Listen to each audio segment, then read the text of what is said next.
钟理和和钟体民因爸囝对台湾文学有真大贡献。这两位文学家呢背后拢是靠着坚强女性来甲照顾的。这蒋介第三代钟顺文用画图的方式来记录阿嬷甲妈妈坚强一生。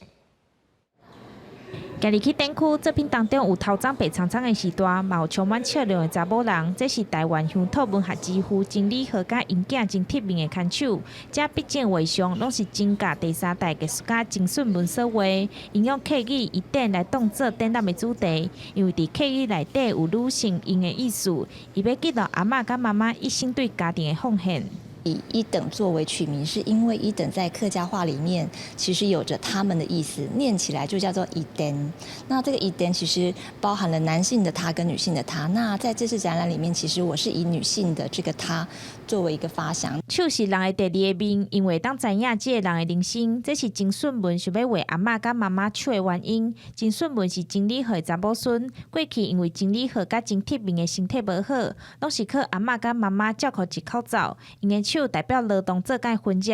点互传统男主歌、女主来印象，这嘛是曾顺文想要记录因两人生命坚强的时刻。爷爷钟理和的文章里面，其实也可以看到，平妹她其实是非常辛苦的在做着劳动的这样子一个工作，也就是说，他们在家庭的生活里面，一般我们讲的男主外女主内的这样的状况，他们是刚好完全相反的。这画展会展出到明年1月，曾顺文虽然无继承阿公甲阿爸文学的路，不过以幼学画法，用画笔记录阿嬷甲妈妈坚强的生命力，嘛是向两位老大人致敬。记者钟义辉、邱昭荣高雄报道。